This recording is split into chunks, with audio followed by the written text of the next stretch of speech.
পারে। আমার দেশের একটু কিছু হলেই হুজুরদের দোষ, আল্লাহই ভালো জানে। যদি এখন আওয়ামী লীগের সাধারণ সম্পাদক হাসপাতালে, আমরা আজকে বিশেষ করে দোয়া করি, আল্লাহ তুমি সুস্থ করে দাও। যদি মারা যায় দোষ হবে জামাত শিবিরের।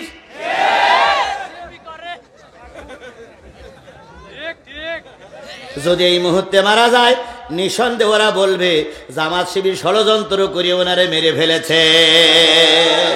ইতিমধ্যে শোনা যাচ্ছে বাংলাদেশের কিছু নেতাদের পরে আমেরিকা নিষেধাজ্ঞা জারি করেছে। ওনারা বলতেছে এগুলোও নাকি জামাত শিবিরের চক্রান্ত।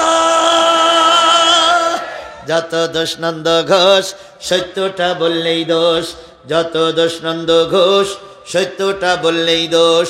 করলে অন্যায়ের প্রতিবাদ, নামটা হবে তোমার মৌলবাদ, নামটা হবে তোমার মৌলবাদ।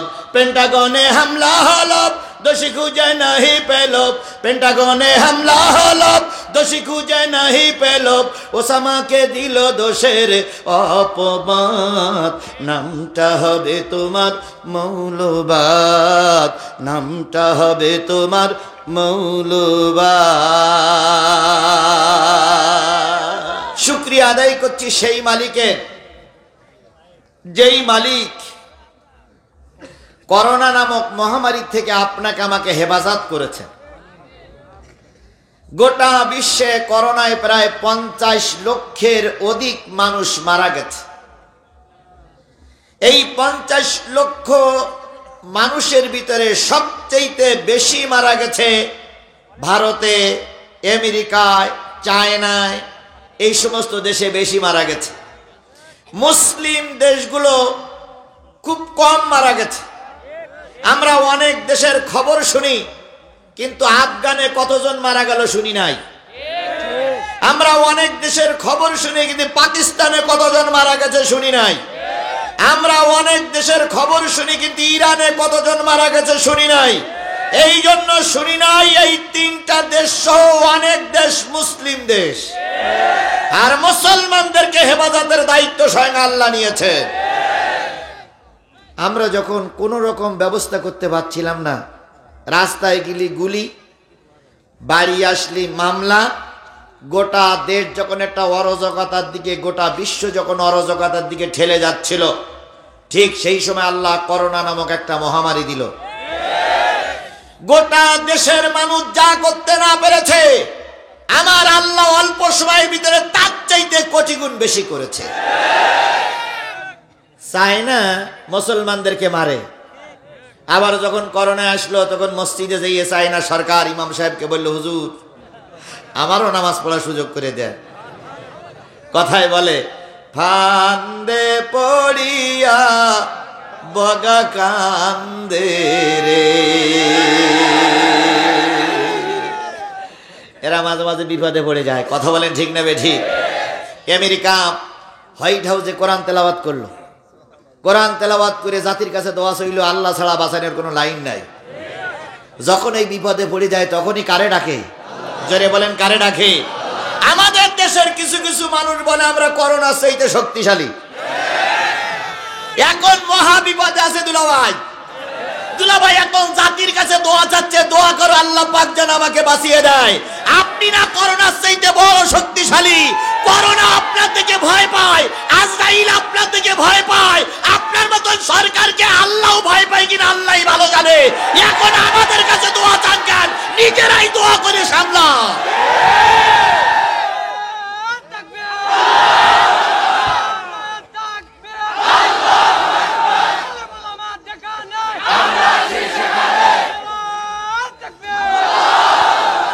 অন্যান্য দেশের তাও ওষুধ তৈরি করার মতন সক্ষমতা আছে, আমাদের তো তাও নাই।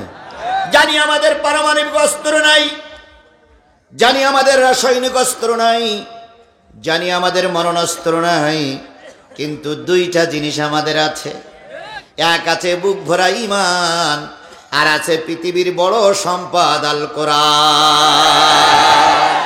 তোমরা যখন পারমাণবিক অস্ত্র নিয়ে রাস্তায় নামবা, আমার ইমানদারেরা চোখের পানি ফেলাবে। তোমার একটা অস্ত্র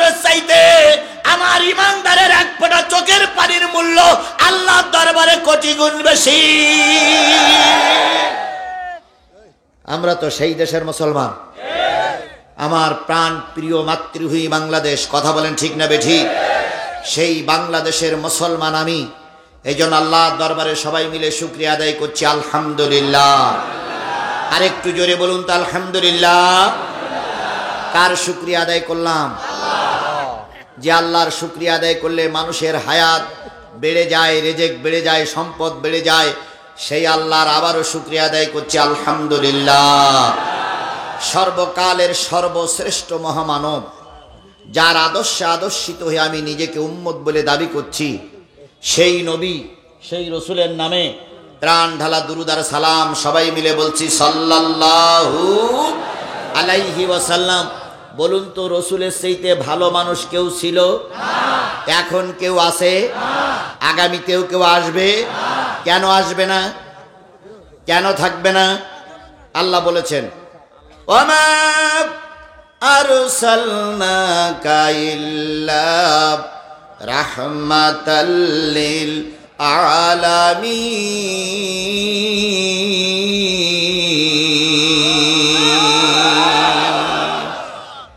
কোরআন তেলাওয়াত শুনে যারা আল্লাহু আকবার বলে, আল্লাহ তাদের জান্নাতে যাওয়ার পথ সহজ করে দেন। জোরে বলুন আল্লাহু আকবার।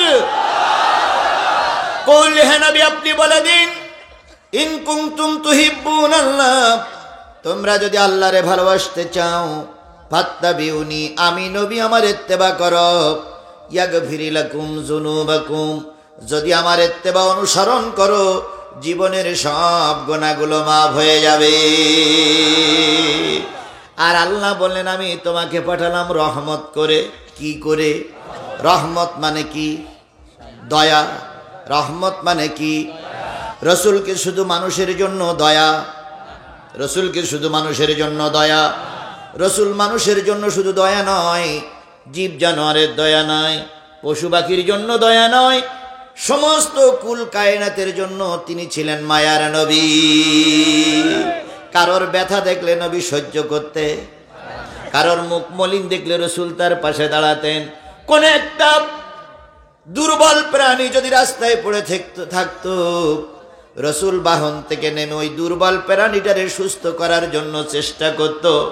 তিনি হচ্ছেন আমার নবী, আপনার নবী।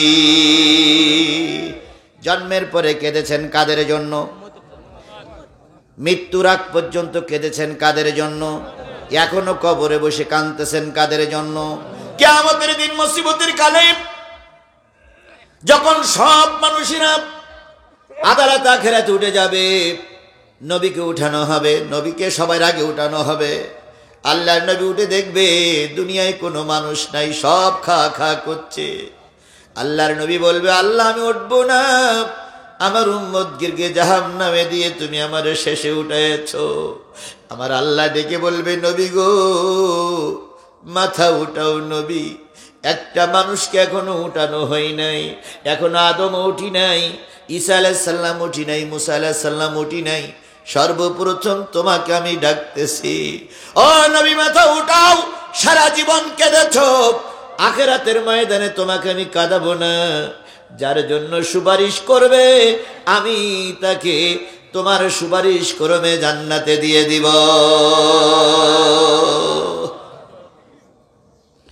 নবীর সুপারিশ আমাদের দরকার আছে না নাই? জোরে বলেন আছে না নাই? সেই নবীর নামে প্রাণ ঢালা দুরূদ আর সালাম সকলে মিলে বলছি সাল্লাল্লাহু আলাইহি ওয়াসাল্লাম। সম্মানিত ভাইরা, অনেক দিন এক জায়গায় হয়ে কোরআনের কথা বলা হচ্ছে না। আমি বলতে চাই, কিন্তু আমাকে বলতে দেওয়া হয় না। আমি আসতে চাই, কিন্তু কেন যেন আমাকে আসতে দেওয়া হয় না। আমি বুঝতে পারি না কেন আমাকে আসতে দেওয়া হয় না। আমি বুঝতে পারি না কেন আমাকে কোরআন বলতে দেওয়া হয় না।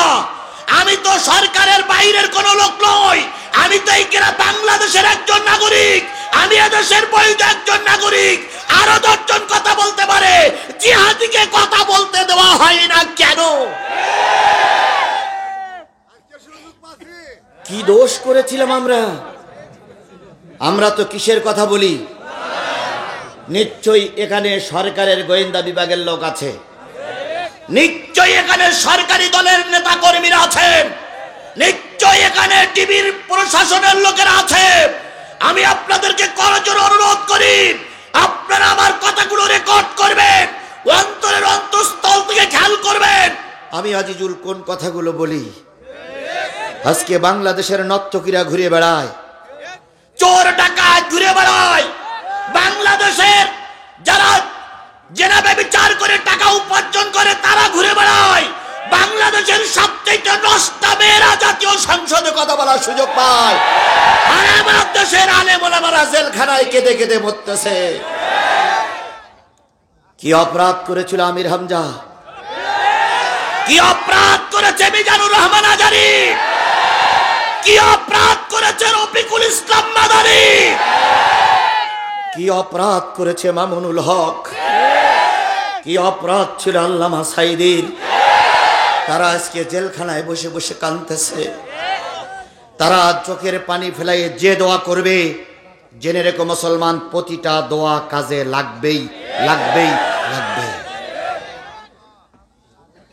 বাংলাদেশের একজন প্রতিমন্ত্রীর নাম আমার আগের হুজুর বলে গেছেন, তিনি এই 3টা মাস ধরে বাংলাদেশটারে জ্বালাচ্ছে। আমরা 3 মাস ধরে সরকারের পায়ে ধরে অনুরোধ করছি, এই টাকলার বাচ্চা টাকলারে ঠান্ডা করেন। আপনারা গুরুত্ব নাই, আপনারা তাকে লাগাম ছেড়ে দিয়েছিলেন। শেষ পর্যন্ত আমার আল্লাহ তার বিচার করেছে, শেষ পর্যন্ত আমার আল্লাহ তারা ধরেছে। এখন শুধু বাংলাদেশে নয়, বাংলাদেশ নয়, পৃথিবীর কোন দেশে সে ঢোকার চান্স পাচ্ছে না। এত ক্ষমতা, এত ক্ষমতা। এখন আপনি কই গেলেন? কোথায় আছেন আপনি? হই হই রই রই মুরাদ ভাই গেল কই?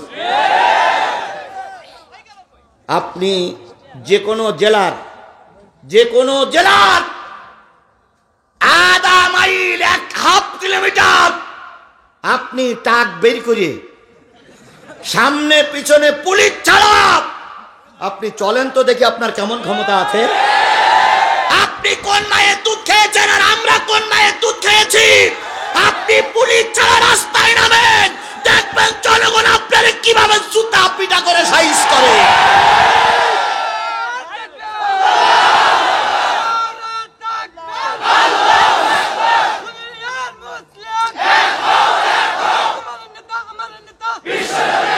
আল্লাহ আমাদের সবাইকে বোঝার তৌফিক দান করুক। আরো জোরে, আরো জোরে। যারা দাঁড়াই আছেন তারা মনে হয় ভাব বুঝতেছেন যে কি হয়। কিচ্ছু হবে না, কিচ্ছু হবে না। আমরা এখানে 20-30-40 মুসলমান, আমরা এখানে কোরআনের কথা বলবো। কেউ যদি কোরআনের মাহফিলে বাধা দিয়ে আসতে চায়, সে যেন তার মায়ের কাছ থেকে বিদায় নিয়ে আসে। আমরা এখানে থাকা অবস্থায় কাউকে ছেড়ে দেব না, দেব না, দেব না।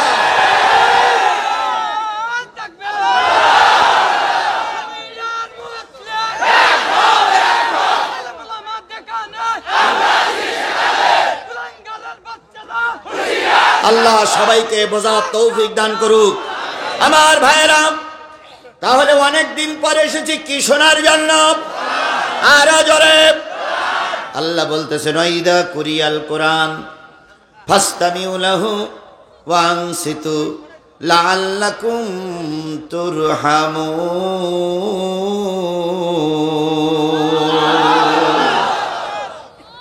যখন তোমাদের সামনে কোরআন পড়া হবে, সেই কোরআনগুলো তোমরা চুপচাপ বসে বসে শোনো। কে বলছে? আরো জোরে। কোরআন যখন পড়া হবে চুপচাপ শোনো। লাআল্লাকুম তুরহামুন।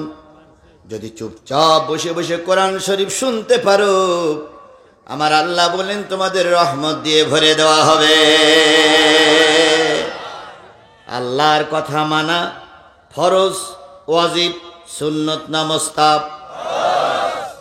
নামাজ পড়তে বাকি মুসলা মেনে চলা ফরজ না সুন্নাত? ওয়াতুজ যাকা, সম্পদ বেশি হলে যাকাত দাও, মেনে চলা ফরজ না সুন্নাত? কুতিবা আলাইকুমুস সিয়াম, কামা কুতিবা আলাল্লাযীনা মিন ক্বাবলিকুম, রোজা ফরজ করা হলো যেমন অতীতের লোকদের বেলায় ফরজ করা হয়েছিল। রোজার মাস আসলে রোজা রাখা ফরজ না সুন্নাত? তাহলে যে আল্লাহর হুকুমে নামাজ পড়ি, যে আল্লাহর হুকুমে রোজা রাখি, যে আল্লাহর হুকুমে যাকাত দেই, যে আল্লাহর হুকুমে হজ করি, সেই আল্লাহর নির্দেশ হচ্ছে যেখানে কোরআন পড়া হবে চুপচাপ বসে বসে শোনো। তাহলে ওটা যদি ফরজ হয়, বসে কোরআন শোনাটাও ফরজ। নামাজ যদি ফরজ হয়, বসে কোরআন শোনাটাও ফরজ। যারা বলেন ঠিক না বে ঠিক? নিঃসন্দেহ যারা দাঁড়াই রয়েছেন তারা ফরজ তরফ করতেছেন।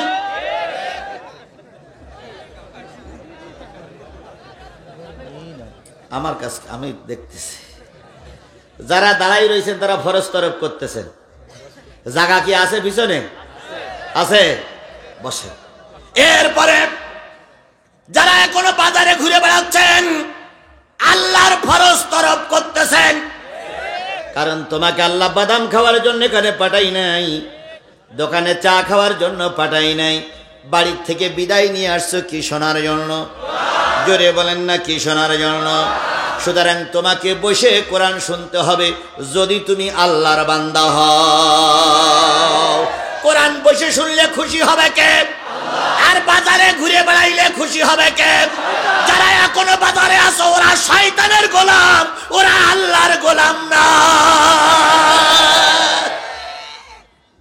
10 মিনিট টাইম দিলাম, এই 10 মিনিটের ভিতরে যদি না আসো বুঝতে হবে তোমার শরীরে শয়তানের রক্ত, তোমার শরীরে মুসলমানের রক্ত নাই। বছরে মাহফিল হয় কয়বার? কয়দিন? 3 দিন। আজকে মাহফিল হচ্ছে, আগামীকালকেও হবে, পরশুদিন হবে। আজকে খুব বেশি রাত করা যাবে না, খুব বেশি রাত করলে কালকের মাহফিলের ডিস্টার্ব হবে, আবার পরশুদিনকার মাহফিলের ডিস্টার্ব হবে। এই জন্য খুব বেশি রাত নয়, শুধু আপনাদের হাতে পায়ে ধরে অনুরোধ করি মেহেরবানি করে কোরআনের মাহফিলে এসে বসুন, আল্লাহ বরকত দিয়ে দিবে। এবার একটু পরীক্ষা করে দেখি বগুড়া জেলার মানুষ কতগুলো, একটু হাত তোলেন তো। বগুড়া জেলার মানুষ, বগুড়া জেলার ভিতরে সারিয়াকান্দি, গাবতলী, তারপরে আরো যে থানা আছে বগুড়া জেলায়, বগুড়া জেলার থেকে কারা কারা আসছেন? জেলা বগুড়া। আচ্ছা, এবার হাত নামা। তাহলে তো বোঝা গেল বগুড়া জেলার মানুষের সাথে সিরাজগঞ্জ জেলার মানুষ বেশি, অবশ্যই বেশি, কারণ এটা তো সিরাজগঞ্জ জেলার প্রাণ কেন্দ্র। আচ্ছা, এবার আপনারা হাত তোলেন তো। লাঙ্গলমোড়ার মানুষ কতগুলো? লাঙ্গলমোড়া, লাঙ্গলমোড়া একেবারে কম না। আচ্ছা হোক, তবে লাঙ্গলমোড়ায় এখন এর চাইতে মানুষ আছে না নাই? ওনারা বাড়ি শুয়ে আছে, ওনারা বাড়ি বসে বসে চিন্তা করতে হান্নান মাহফিল গেছে, ও যা পারে করুক, আমরা ঘরে শুয়ে থাকি। কিয়ামতের দিন কৈফিয়ত দেওয়া লাগবে। জোরে বলেন ঠিক না বে ঠিক? এটা যাত্রা গানের অনুষ্ঠান নয়, এটা সিনেমার অনুষ্ঠান নয়, এটা পুতুল নাচের অনুষ্ঠান নয়। কিসের অনুষ্ঠান? কোরআনের অনুষ্ঠানে মুসলমান যদি না আসো শয়তানের গোলাম হয়ে যাচ্ছ। আমরা যারা এসেছি আল্লাহ আমাদের শেষ পর্যন্ত কবুল করুক, সকলে বলুন আমিন। চলুন আরো সামনে যাই। আল্লাহ নবী বলেন, মান কারাল কোরআন ফাস্তাজহারাহু ফাহাল্লা হালালাহু ওয়া হাররামা হারামাহু আদখালাহুল্লাহুল জান্নাহ ওয়া ইয়াশফাউ ইয়াউমাল কিয়ামাতি আশারাতিন কুল্লুহুম কদ ওয়াজাবাত লাহুমুন নারা। যেই ব্যক্তি কোরআন পড়বে, কোরআন আমল করবে, মৃত্যুর সাথে সাথে সে ব্যক্তি আল্লাহর জান্নাতে চলে যাবে। শুধু নিজে জান্নাতে যাবে না, পরিবারের 10 জন লোককে নিয়ে জান্নাতে যেতে পারবে। কোন 10 জন? যেই 10 জন ব্যক্তি ইতিপূর্বে জাহান্নামে চলে গেছে, ওই 10 জন ব্যক্তিকে সুপারিশ করবে। কোরআন পড়লে জান্নাতওয়ালা ব্যক্তি জান্নাতে যাবে। আমরা কি জান্নাতে যেতে চাই? আমার পরিবারের লোক নিয়ে কি জান্নাতে যেতে চাই? তাহলে কোরআনের মাহফিলে থাকতে হবে। আল্লাহ পাক শেষ পর্যন্ত কবুল করুক, সকলে বলুন আমিন। সমাধান চাও যদি জীবনে মরণে, ফিরে চাও খুঁজে নাও চোখ রাখো কোরআনে। সমাধান চাও যদি জীবনে মরণে, ফিরে চাও খুঁজে নাও।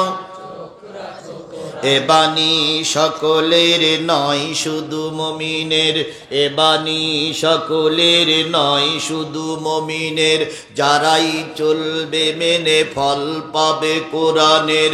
ঘরে বলো কিংবা রাষ্ট্রে বলো, ঘরে বলো কিংবা রাষ্ট্রে বলো, অশান্তি দূর করে শান্তি আনে। সমাধান চাও যদি ফিরে চাও খুঁজে নাও, চোখ রাখো কোরআনে। সমাধান চাও যদি জীবনে মরণে, ফিরে চাও খুঁজে নাও। সেই কোরআনের মাহফিল আল্লাহ কবুল করুক, সকলে বলুন আমিন। আল্লাহর বান্দারা শুনেছে, এখনো কিছু কিছু আসতেছে, আসতেই হবে। বাদাম খাইলে নাকি হবে না, বরং গোনা হবে। চার দোকানে বসে থাকলে গোনা হবে, কোরআনের মাহফিলে বসে থাকলে প্রতিটা কদমে কদমে আল্লাহ বরকত দিবে। আল্লাহ বোঝার তৌফিক দান করুক। তাহলে কোরআনের মাহফিলে থাকবেন তো? আরো সামনে যান, আল্লাহ বলতেছেন ওয়ালাকাদ জারানা লিজাহান্নামা কাসীরাম মিনাল জিন্নি ওয়াল ইনস লাহুম কুলুবুল লা ইয়াফকাহুনা বিহা ওয়া লাহুম আয়ুনুল লা ইবসিরুনা বিহা ওয়া লাহুম আযানুল লা ইয়াসমাউনা বিহা উলাইকা কাল আনাম বাল হুম আদাল উলাইকা হুমুল গাফিলুন।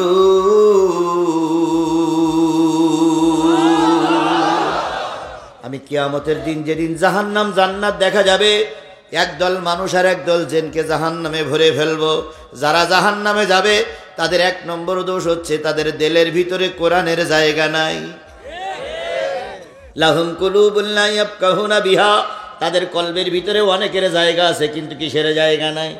জোরে বলেন, কিসের জায়গা নাই?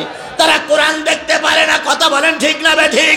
যাত্রা গানে পারমিশন আছে, পুতুল নাচে পারমিশন আছে, 16ই ডিসেম্বর উপলক্ষে মেয়ে লোক ন্যাংট করে নাচার পারমিশন আছে, কিন্তু আল কোরআনের পারমিশন নাই। কথা বলেন ঠিক না বেঠিক?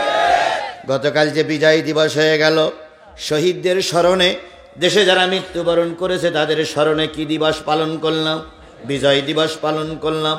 বিজয় দিবসে যত জায়গায় যাত্রা গান হয়েছে, নাচানাচি হয়েছে, গোনা হয়েছে না সওয়াব হয়েছে? যত জায়গায় ফুল দেওয়া হয়েছে, ফুল দিয়ে দিয়ে কবর যদি ভেঙেও ফেলো, এক টুকরাও সওয়াব হবে না। কোটি কোটি টাকার ফুল নষ্ট হলো, তারপর 3 ঠ্যাঙের মাথায় 3টে ফুল দিয়ে স্যালুট দেয়, আরামে দাঁড়া। কথা বলেন ঠিক না বেঠিক? ঠ্যাঙের মাথায় ফুল দিয়ে আবার স্যালুট দেয়,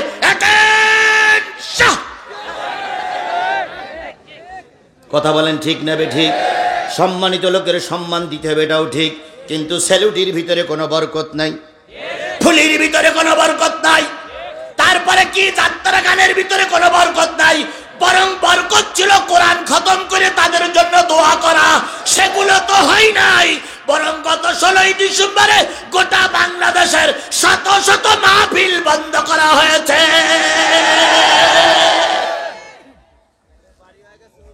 দরকার ছিল কোরআনের মাহফিল দেওয়া, সেইগুলো বন্ধ, আর যেগুলো দরকার নাই সেইগুলো আমার দেশে চলতেছে।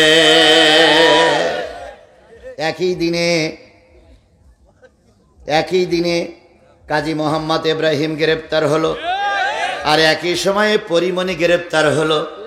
পরিমণির দোষ হচ্ছে মদ খায়, যুবকদের ফুসলাই ডেকে রাত্রি যুবকদের সঙ্গে সঙ্গ দেয়, যৌন কাজ করে, বিনিময়ে প্রতি নাইটি 50,000 টাকা 60,000 টাকা ইনকাম করে।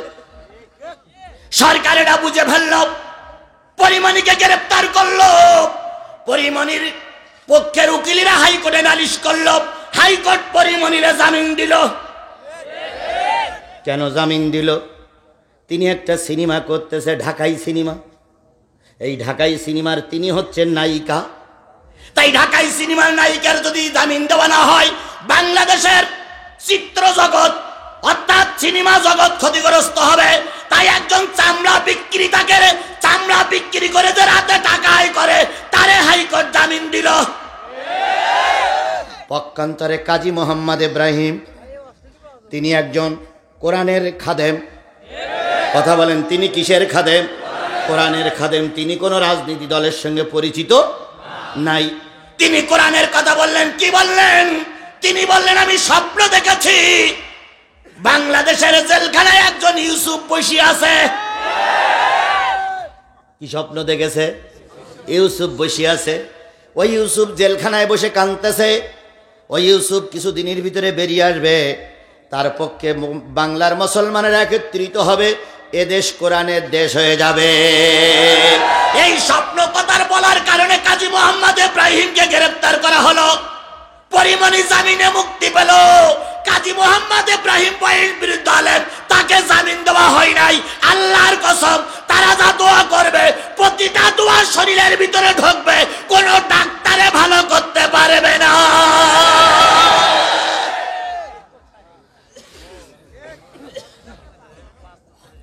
খারাপ লাগতেছে? কিচ্ছু করার নেই, কিচ্ছু করার নেই। 1 ঘন্টা থাকলে এইভাবেই থাকবো, 10 মিনিট থাকলে এইভাবেই থাকবো, 1 মিনিট বাঘের বাচ্চার মতন বাঁচবো, 100 বছর পাতি শিয়ালের মতন বেঁচে লাভ না।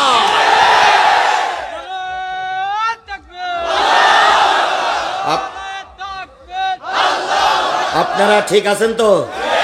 ঠিক আছেন তো? বুকে হাত দিয়ে দেখেন তো, মেরে গেছেন না বেশি আছেন? যদি কোনো বিপদ আসে পালাই যাবেন কারা কারা হাত তোলেন? পালাই যাবেন কারা কারা হাত তোলেন?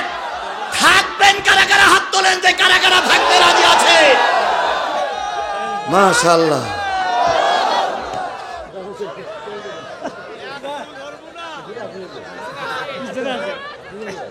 আছেন?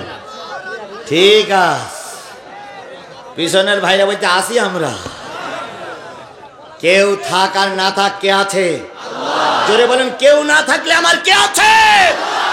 গোটা বাংলাদেশে আমি ওয়াজ করে বেড়াই, আমার পক্ষে 10 জন 20 জন সাপোর্ট লাগে না। আমার পক্ষে সাপোর্ট আছে আমার আল্লাহ, আর আছে গোটা দেশের 16 কোটি মুসলমান।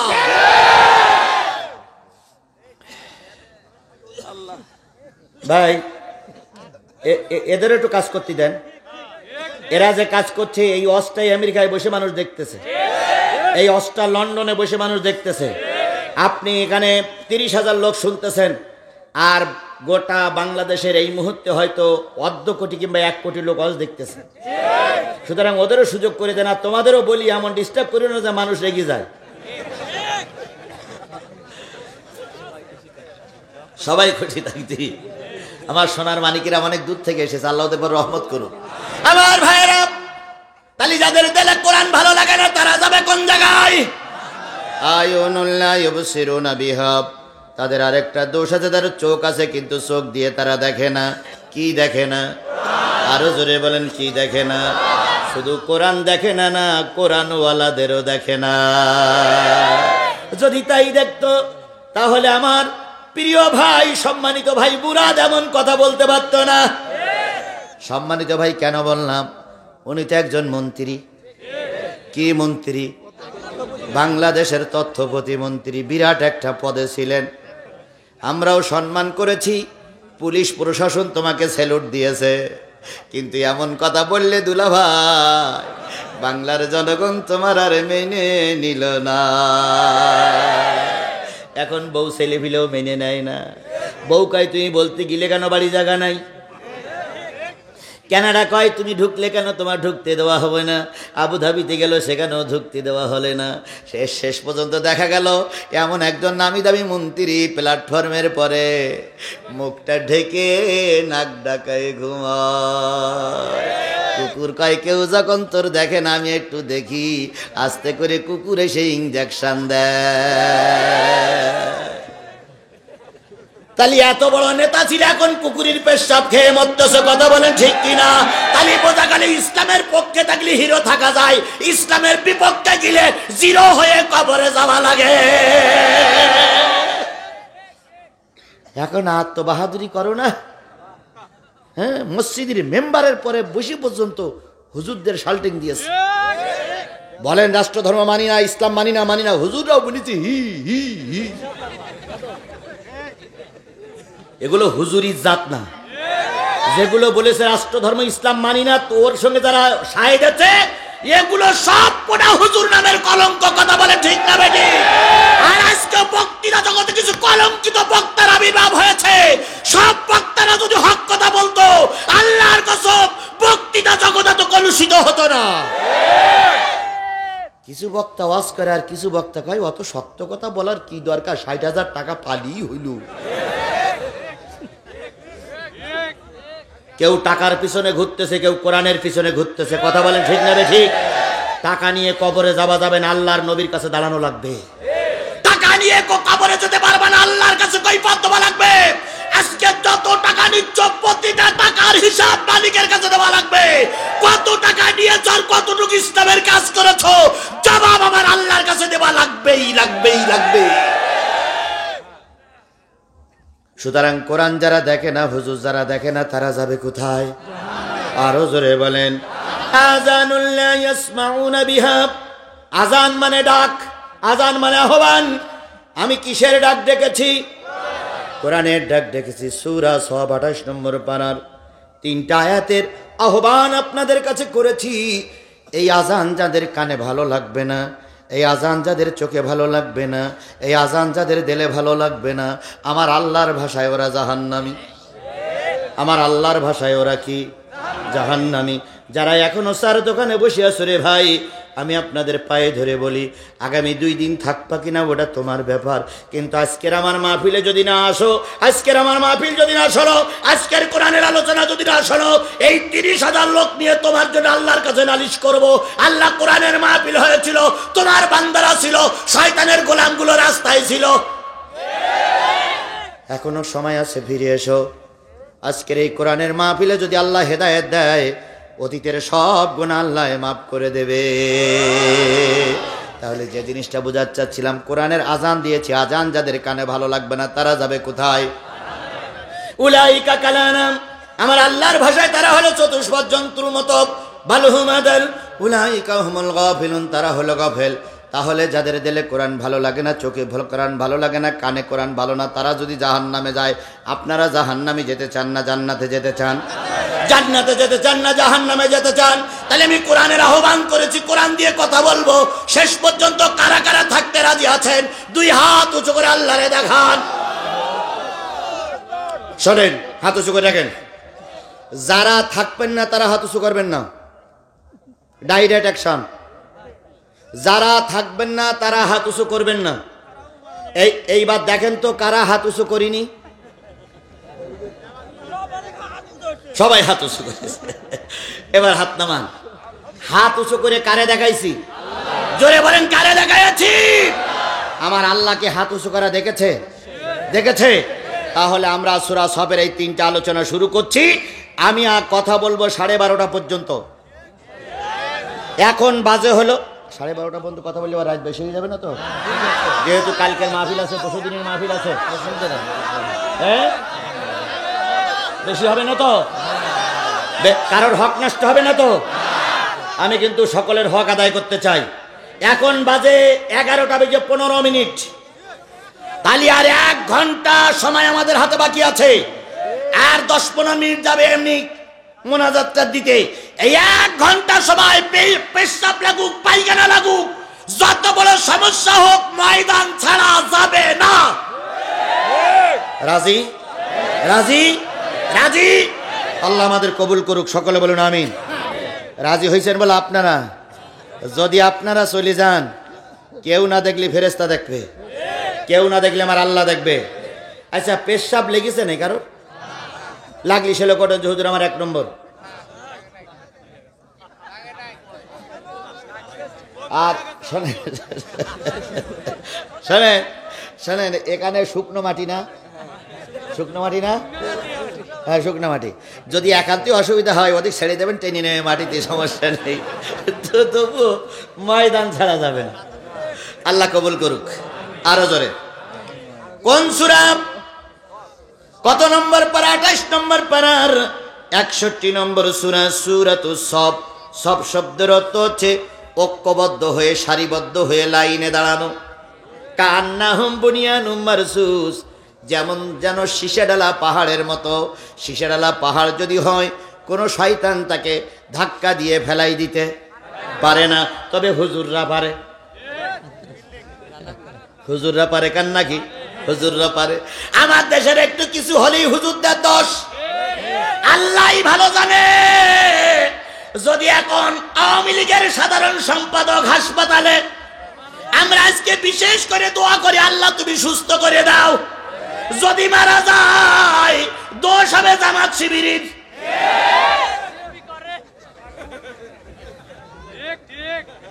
যদি এই মুহূর্তে মারা যায়, নিঃসন্দেহে ওরা বলবে জামাত শিবির ষড়যন্ত্র করে ওনারে মেরে ফেলেছে। ইতিমধ্যে শোনা যাচ্ছে বাংলাদেশের কিছু নেতাদের পরে আমেরিকা নিষেধাজ্ঞা জারি করেছে। ওনারা বলতেছে এগুলোও নাকি জামাত শিবিরের চক্রান্ত। যত দোষ নন্দ ঘোষ, সত্যটা বললেই দোষ। যত দোষ নন্দ ঘোষ, সত্যটা বললেই দোষ। করলে অন্যায়ের প্রতিবাদ, নামটা হবে তোমার মৌলবাদ, নামটা হবে তোমার মৌলবাদ। পেন্টাগনে হামলা হলো, দোষী খুঁজে নাহি পেল।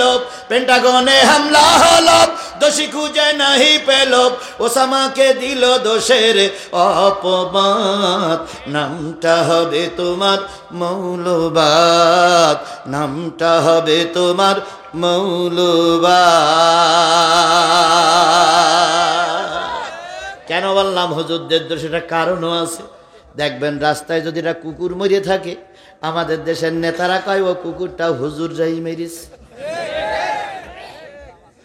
জঙ্গলে বাঘ মারা গেল, নেতারা জাতীয় সংসদে বলল এই বাঘগুলো মেরেছে সব হুজুররা। দুটো গাড়ি যদি অ্যাক্সিডেন্ট হয়, সেখানেও হুজুর গা সম্পৃক্ততা দেখে।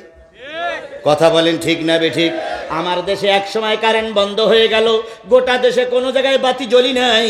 আমার দেশের নেতারা বলল হুজুররা যুদ্ধ অপরাধীর মামলা বানচাল করার জন্য এই কাজটাই করেছে। তাহলে কারেন্ট বন্ধ হলে ওটাও আমাদের দোষ। কথা বলেন, কথা বলেন। আমাদের দেশের একটা বিল্ডিং ধসে পড়ল,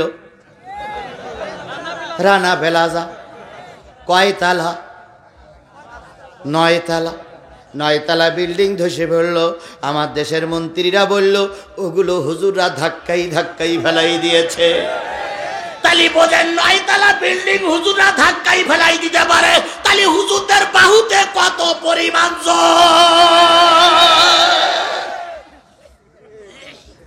তাসলিমা নাসরিন যখন বলেছিল ও বাংলার মেয়েরা, পুরুষেরা তোমাদের ধর্ষণ করে, তোমরা কেন পুরুষই ধর্ষণ করতে পারো না?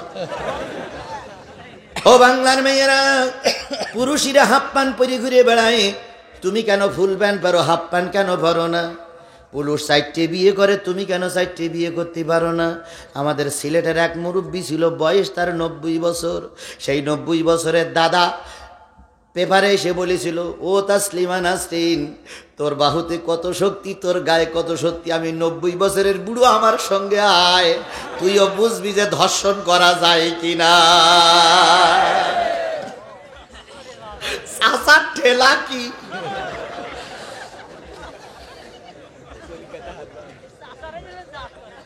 আমি এই জন্য বলি হুজুরদেরকে দুর্বল মনে করো না। যদি হুজুর আন্দোলন না করত, আল্লাহর কসম টাকলা মুরাদদের ছাড়ত না। এটাও হুজুরদের আন্দোলনের ফসল। আব্রাহা ফাহাদ বুয়েটের ছাত্র, মৃত্যুর পরে তার বিচার হয়েছে, রায় হয়েছে, এটাও আমাদের আন্দোলনের ফসল। যদি আমরা আন্দোলন না করতাম, এ রায় হয়তো আমরা পেতাম না। কিন্তু রায়ে আমি বেশি খুব সন্তুষ্ট হতে পারি নাই, কারণ রায়ে 25টা পরিবার কাঁদতেছে, 20টা পরিবারের ছেলেদের ফাঁসি দেওয়া হয়েছে, 5টা পরিবারের ছেলেদেরকে আমৃত্যু কারাদণ্ড দেওয়া হয়েছে। আমি সরকার বাহাদুরকে বলি এদের ফাঁসি দিলে হবে না, এদের গোড়ায় কারা কারা এদেরকে এই রাস্তায় নামাইছে, তাদেরকে খুঁজে খুঁজে ওদেরকেও ফাঁসি দেওয়া লাগবে।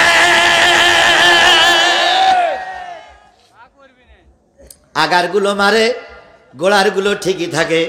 গোড়ারগুলো ধরে না, কারণ ধরলে কিন্তু আসল জিনিস বেরিয়ে যায়। আজকে যদি টাকলা মুরুদের রিমান্ড নেওয়া হতো তাহলে বোঝা যেত টাকলা মুরাদ এত কথা বলল কার শক্তি বলে, কে তাকে বলাইছে, এত শক্তি কোথা থেকে আসলো?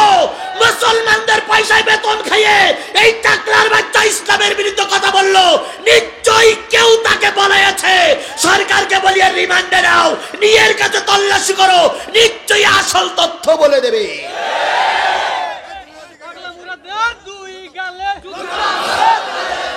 আব্বাজান ভাই ভাই শোনেন, ভাই শোনেন শোনেন শোনেন, এই চেয়ারখানে একটু সরে নেন তো, এই চেয়ারখানে একটু সরান তো, এই চেয়ারখানে একটু সরেন। এই লোকগুলো আমি দেখতে পাচ্ছি না, ওনারা আমার দেখতে পাচ্ছেন। বাস এইবার আপনারা একটু বেশি আসেন, আপনারা বেশি আসেন, মুরব্বী একটুখানি বেশি আসেন। জি ওরে আপনারা তো আমার ভাই, আমি তো এটা বুঝি নাকি, এত কষ্ট করে আইছেন অনেকদিন পরে, এখন তো শোনাই লাগবে আমার ভাইরা। তাহলে যে জিনিসটা বুঝাতে চাচ্ছিলাম সেটা হলো মুসলমান হবে শিশারালা পাহাড়ের মতন, কথা বলেন ঠিক না বেঠিক? এর নাম হলো সফ। এর নাম কি? কত নম্বর পারা, কত নম্বর সূরা? 61। কত নম্বর সূরা?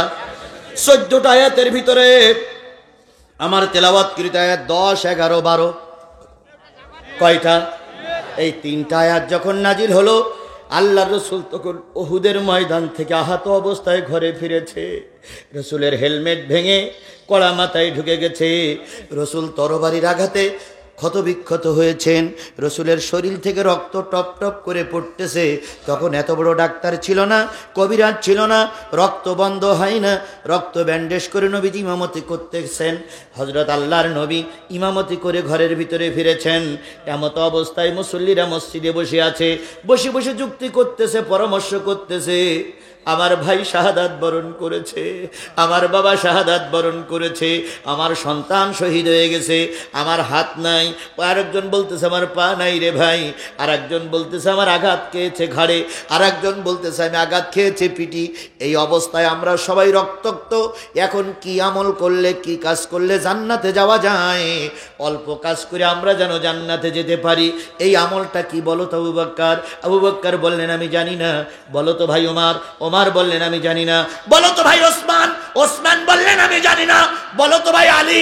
আলী বললেন আমি জানি না। তাহলে জানবে কে?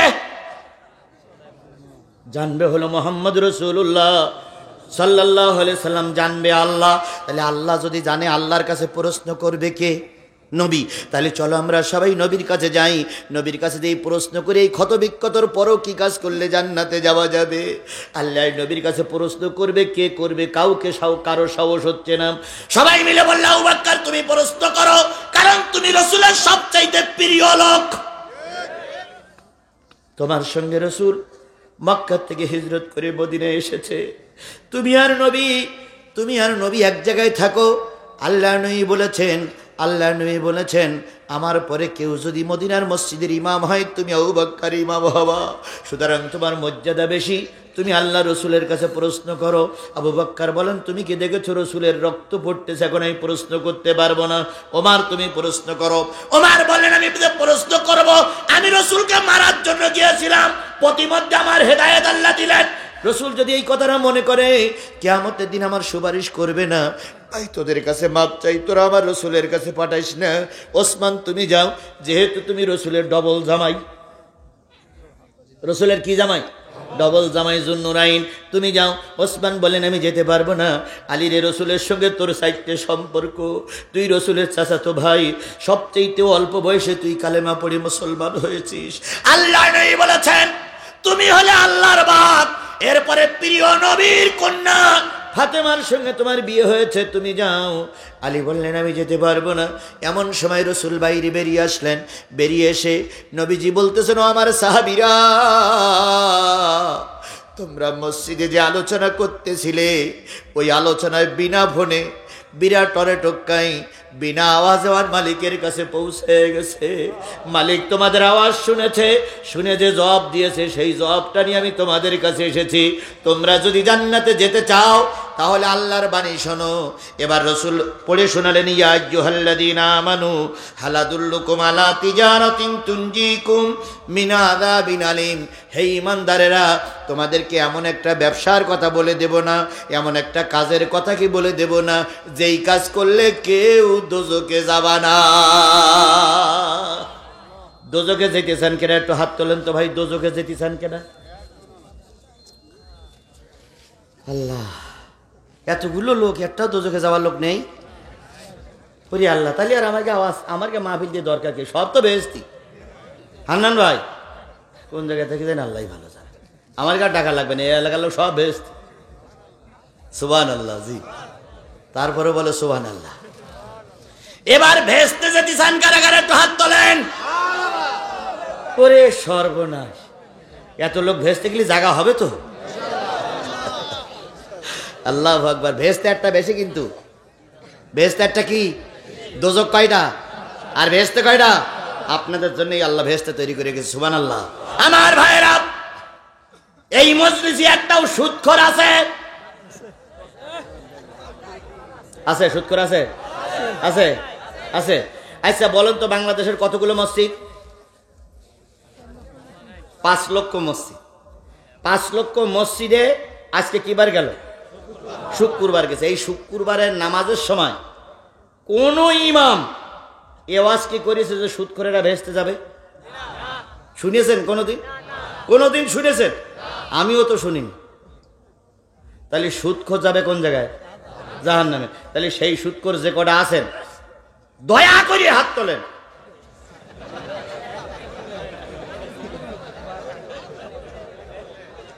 ও আল্লাহ, একটাও নাই। যারা সুদ খায় তারা হাত তুলল না কেন? লজ্জায় পড়ে যাবে। কথা বলেন ঠিক নেবে ঠিক? আমি আপনার পায়ে ধরে অনুরোধ করি, ভাইরা, সুদের ব্যবসা বন্ধ করে দাও, সুদ খেও না। এখন যদি তুমি হাত তোলো, গোটা দেশের লোক জেনে যাবে তুমি কি খোর, সুদখোর। মানুষ তোমার স্মৃতি করবে। এখন তুমি ভয়ে পাচ্ছ, কিন্তু কিয়ামতের দিন কোটি কোটি মানুষ যখন উঠে যাবে, নবী রাসূলগণ যখন থাকবে, তখন আল্লাহ সুদখোরের জাহান্নামে দিয়ে দেবে। সেদিন পালানোর জায়গা পাবা না। এই জন্য পায়ে ধরে অনুরোধ করে গেলাম, কালকের থেকে সুদের ব্যবসা বন্ধ করে দাও। আল্লাহ বোঝার তৌফিক দান করুক। সকলে বলুন আমিন। আরো জোরে বলেন আমিন। তাহলে বলতেছিলাম, নবীজি এসে বলেন, হে ঈমানদারেরা, তোমরা যদি জাহান্নাম থেকে বেঁচে জান্নাতে যেতে চাও, 3টে কাজ করা লাগবে। কয়টা? 1 নম্বর কাজ করা লাগবে তুমিনুনা বিল্লাহ, আল্লাহর পরে ঈমান আনা লাগবে। আল্লাহর পরে ঈমান আমাদের আছে না নাই? জোরে বলেন আছে না নাই? আমানতু বিল্লাহ ওয়া মালাইকাতিহি ওয়া কুতুবিহি ওয়া রাসূলিহি ওয়াল ইয়াউমিল আখিরি ওয়াল কদরি খাইরিহি ওয়া শাররিহি মিনাল্লাহি তাআলা ওয়াল বাসি বাদাল মাউত। এই লোকটা উঠলো কেন? এই লোকটা হাত তোলেনি। বসেন, আমি আগেই সুযোগ দিলাম না। যাক যাক বলা কাজ না। কোরআনের মাহফিলে আপনার কাজ চুপ মতো চলে যাবেন না। আপনি 11:30 বাজে আর 45 মিনিট বসা লাগবে। পেশাব লেগে যাতে কি হয়েছে? আধা ঘন্টা পেশাব বন্ধ করে রাখা যায় না? খবরদার, আমি তাকে ওটার সুযোগ দেইনি আপনাদের। তখন গেলে তো ঝামেলা মিটেই যেত। আপনারা আমার এখন লাগাই দিয়েছি, আপনারা চলে যাবেন ফুটপাট করি। একটা লোকও যাওয়া যাবে না। আর গিলি সব একসঙ্গে যাইতে হবে। সব একসঙ্গে গেলে আমার লাভ। আপনারা সব চলে গেলে আমিও চলে যাব। সুতরাং কারো যাওয়া যাবে না। ভাইরে, এই মাহফিল হেদায়েতের ওসিলা হতে পারে। আমি একজন মুসাফির। কথা বলেন ঠিক নেবে ঠিক? আমি আপনাদের নিয়ে দোয়া করার জন্য আসিনি, আমি হাসি খেলার জন্য আসিনি। জাতি এখন মহা বিপদে। জাতি এখন মহা বিপদে। আজকে নারাজা করে যাচ্ছে, পরবর্তী প্রজন্ম তা ভোগ করা লাগবে। সুতরাং এখন সঠিক কথাগুলো শোনা লাগবে, ঈমান মজবুত করা লাগবে। এখন পালানের সময় নেই, এখন ময়দানে নামার সময়। প্রতিটা লোক 27,000 টাকা আমরা ঋণী। এই যে হুজুর ইমামতি করতেছে, উনি ২৭,০০০ টাকা ঋণ নিয়ে ইমামতি করতেছে।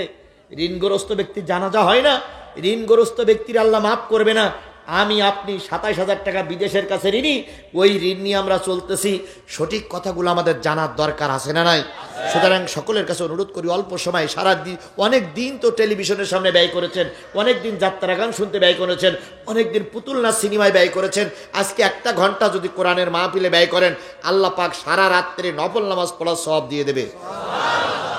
তাদারুসুল ইলমে সাআতাম মিনাল লাইলে খায়রুম মিন আহিয়াহিয়া, রাতের কিছু অংশ সময় যদি কোরআন হাদিসের মাহফিলে কেউ বসে থাকে, সারা রাত জেগে জেগে নফল নামাজ পড়লে যা সওয়াব দেবে, 1 ঘন্টা বসে থাকলে তার চাইতে আল্লাহ বেশি সওয়াব দেবে। বুঝুন ভাই, একটু কষ্ট করুন, একটু কষ্ট হবে, কারণ কোরআনের মাহফিলে আসলে শয়তান শুধু গুতাগুতি করতে থাকে। ওঠ ওঠ ওঠ, এবার তো তোর কথাই বলতেছে, এবার তো তোর বিপক্ষে কথাই বলতেছে, তুই যে সুদ করতে হুজুর জানলো কি করি। সুতরাং এ মাহফিল শুনলি তুই সুদ খাওয়া বন্ধ করবি। ওঠ ওঠ ওঠ, এ গুতাগুতি কে করে? শয়তান। শয়তানকে খুশি করা যাবে না, খুশি করতে হবে কাকে? আমার ভাইয়েরা, আল্লাহর পরে ঈমান আনো। আল্লাহর পরে ঈমান আমাদের আছে ঠিকই, কিন্তু সেই ঈমানের ভিতরে মজবুতি নাই। আমরা ঈমানের চাইতে সম্পদকে বেশি ভালোবাসি। আল্লাহ রাব্বুল আলামিন বললেন, ইয়া আইয়ুহাল্লাযীনা আমানু লা তুলহিকুম আমওয়ালুকুম ওয়ালা আওলাদুকুম আন যিকরিল্লাহ ওয়া মান ইয়াফআল যালিকা ফাউলাইকা হুমুল খাসিরুন। হে ঈমানদারেরা, সন্তান আর সম্পদ যেন আল্লাহর জিকির থেকে তোমাদের গাফেল না করে। আমরা আজকে সম্পদের মোহে পড়ে গেছি, আখিরাত ভুলে গেছি। রাসূলের একজন প্রিয় সাহাবী, নাম তার সোহায়েব রুমি। কি নাম? সোহায়েব রুমি রাদিয়াল্লাহু তাআলা আনহু।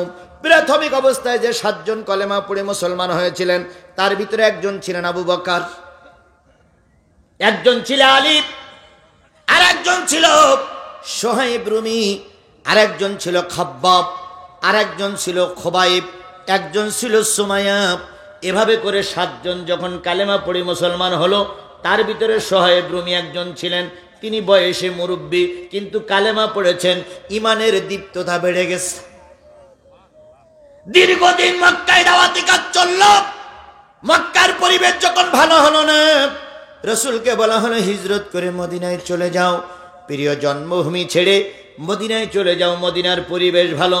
সোহায়েব রুমি আর আবু বকর কেনই বললেন, আমার হিজরতের দিন তোমরা 2 জন আমার সাথী হবে, কারণ একা একা আমি যেতে চাই না। আমার মনে হয় একা পেলে কাফেররা আমাকে হত্যা করবে। নবী দাওয়াতি কাজ করলেন কয়জনকে? একজন হলো আবু বকর, আর একজন হলো সোহায়েব রুমি। নবীজি 2 জনকে বললেন, ও সোহায়েব, আবু বকর, 2 জন তৈরি থেকো, মাল সামানা নিয়ে তৈরি থেকো, হয়তো হিজরত করা লাগবে। সেইখান থেকে 2 জন কোনোদিন বিছানায় পিঠ লাগায় ঘুমাতেন না, কোনোদিন ঘুম পড়তেন না, সব সময় অপেক্ষা করতেন। এমত অবস্থায় আল্লাহর নবী আলীকে নিয়ে ঘরের ভিতরে শুয়েছিলেন। কাফেরেরা নবীকে মারার জন্য চারিদিক থেকে ঘেরাও করে ফেলল। 3 স্তরের সেনাবাহিনী এসে হাজির হয়ে গেল। একদল যুবক, একদল মাঝবয়সী, আর একদল বুড়ো মানুষ রাসূলকে মারার জন্য চারিপাশে ঘিরে ফেলেছে। আর ওখান থেকে স্লোগান দিচ্ছে, হই হই রই রই, নবীরা গেল কই, হই হই রই রই, মোহাম্মদ গেল কই, হই হই রই রই, আল্লাহ নবী গেল কই, হই হই রই রই, আব্দুল্লাহর বেটা মোহাম্মদ গেল কই, হুজুর ধরো, হুজুর মারো, হুজুর দিয়ে নাস্তা করো। ওই স্লোগান এখন আছে না নাই? জোরে বলেন আছে না নাই?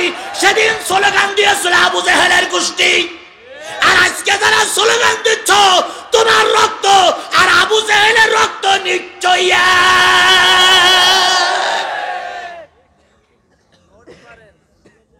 বিশ্বাস না হয় রক্ত পরীক্ষা করো। তোমার বাবার রক্ত তোমার রক্ত যদি হয়, এক হয়, তুমি হুজুর বিদ্বেষী হতে পারো না।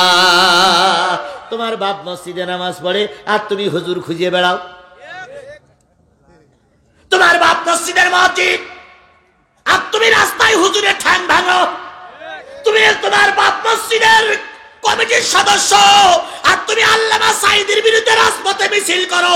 নিশ্চয়ই তোমার রক্ত আর তোমার বাবার রক্ত এক না।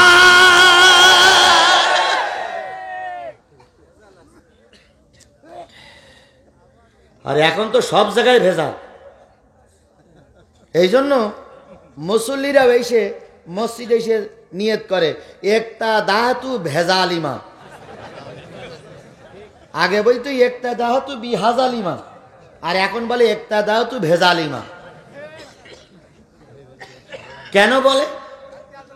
তেল তেল আওয়াজ করে। জি, তেল তেলাই কথা বলে, গায়ে পড়ুকে কথা বলে না। এখানে আসছি, হান্নান ভাই বিরাট একটা ওয়াজ দেয়, এমন ওয়াজ করি যাবো আমি যেন 5 বছর দাওয়াত পাই। ও কেলা দাওয়াত আমি জিহাদি 1 সেকেন্ডের জন্য পছন্দ করে না। আজকে আসছি, এবছর আসছি, আমার আর কোনো টাকা পয়সা দেখ আর না দেখ, আমাকে এমন চার জীবনে কোনোদিন সুযোগ দেখ আর না দেখ, ওতে আমার 1 সেকেন্ড আসে যায় না। আমি সত্য কথাটা বলতে পারলাম কিনা ওটাই আমার আল্লাহর কাছে জিজ্ঞাসা। ওয়াজ আজকের ওয়াজের শেষ, আর ওয়াজ করা লাগবে না, তবুও হক কথা বলতেই হবে। ওয়াজ করি কি করবা? কবরে দিয়ে কি কৈফিয়ত দেবা? কত টাকা কামাবা? মালিকের কাছে কৈফিয়ত দেওয়াই লাগবে। আল্লাহ বললেন ওমা আরসালনাকা ইল্লা রাহমাতাল লিল আলামিন। আর আমার দেশের এক বক্তা এক এনজিওকে বললেন যে রহমত, গোটা বাংলা পৃথিবীর জন্য রহমত।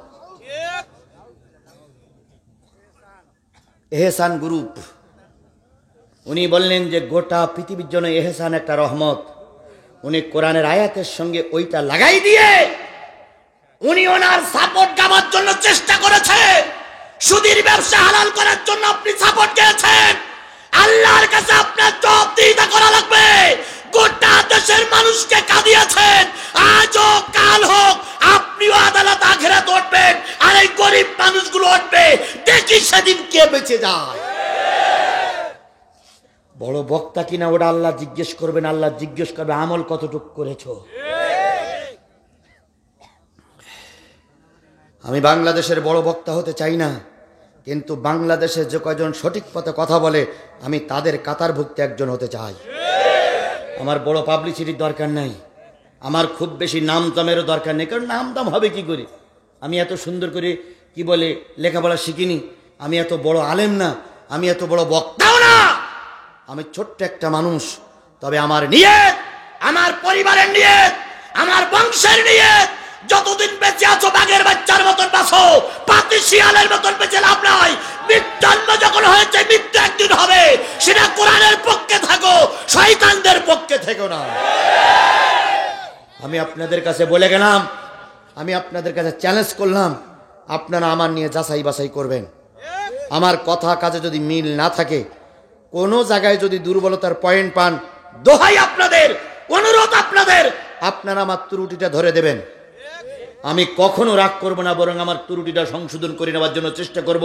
কারণ আমার ভিতরে যদি কি বলে ভালো আমল না থাকে, মানুষের কাছে দাওয়াত দিলে কাজ হবে না, হবে না, হবে না, হবে না, হতেই পারে না।